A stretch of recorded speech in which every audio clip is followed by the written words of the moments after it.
अभी 3 महत्वपूर्ण हम लोग प्रयास कर रहे हैं। पहला है वाहन बरामदगी इकाई के संबंध में एक हम लोग प्रयास किए हुए हैं कि एक नई यूनिट बनाई जाए इधर भी देख लीजिएगा। और इसमें इंस्पेक्टर लेवल के अफसर होंगे, जिसमें कि हम लोग प्रयास करेंगे कि जिन लोगों के वाहन चोरी हो गए हैं उनका हम लोग डेटाबेस क्रिएट करें और फिर से फ्रेश तरीके से अपनाएं और हम लोग उनका वाहन रिकवरी का प्रयास करें। दूसरी महत्वपूर्ण इकाई है वो है डिजिटल उपकरण बरामदगी के संबंध में। पूर्व में ऑपरेशन मुस्कान के अंतर्गत हम लोग लगातार काम कर भी रहे हैं। इसको पुनः एक बार हम लोग प्रयास कर रहे हैं कि जो भी लोगों का अगर नहीं रिकवर हो पाया है तो फ्रेश एक हम डिटेल्स लें, जिसका कि प्रारूप आप लोगों के समक्ष कुछ देर में दिया जाएगा और गूगल लिंक के माध्यम से भी हम लोग प्राप्त करेंगे। तीसरी जो हम लोग महत्वपूर्ण एक अलग सी इकाई बना रहे हैं जिला स्तर पे, वो मद्य निषेध और स्वापक पदार्थ नारकोटिक्स के सूचना के संबंध में है, जिसमें कि इंटेलिजेंस बेस्ड हम लोग काम करेंगे और इस पे फिर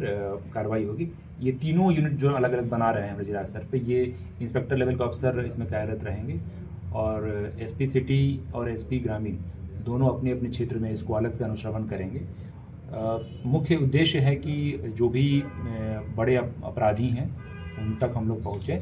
और आम लोगों में जो सुरक्षा का भाव है उसको बढ़ाएं। इसके अतिरिक्त ऑपरेशन संकल्प के माध्यम से हम लोग प्रयास कर रहे हैं कि छात्र छात्राओं की सुरक्षा को ध्यान में रखते हुए हॉस्टल, लॉजेस, कोचिंग संस्थानों के जो कर्मचारी हैं उनका सत्यापन हो और एक हम लोग समन्वय स्थापित करें। बीच बीच में अभया ब्रिगेड को इसमें इन्वॉल्व करें, जिसमें कि छात्राओं के बीच हमारे जो पुलिस पदाधिकारी, पुलिसकर्मी स्वयं जाएं, विशेष करके महिला पुलिसकर्मी जाएं और उनसे लगातार हम लोग समन्वय स्थापित करके उनकी सुरक्षा को और हम लोग बेहतर बनाएं। खास करके सर किराया रूप से नगर क्षेत्र में विशेष करके जो भी म्यूनसिपैलिटी के क्षेत्र हैं उन थानों को निर्देशित किया गया है कि जो रेंट पे रह रहे हैं उन लोगों का सत्यापन हो। इसके अतिरिक्त जो घरेलू सहायक के रूप में लोग रखते हैं, डोमेस्टिक हेल्प के रूप में, उनका भी सत्यापन हम लोग सुनिश्चित करेंगे। आप लोगों से अनुरोध रहेगा कि आप अधिक से अधिक लोगों को इस बारे में अवगत कराएं और पुलिस का सहयोग करें और इस माध्यम से निश्चित रूप से आगे आने वाले समय में हम लोग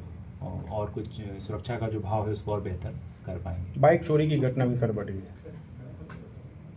और निश्चित रूप से कुछ घटनाएं हुई हैं और इसी के मद्देनज़र हम लोगों ने एक अलग सा एक वाहन बरामदगी जो इकाई बनाया है और आगे आने वाले समय में आप लोगों को इसका रिजल्ट भी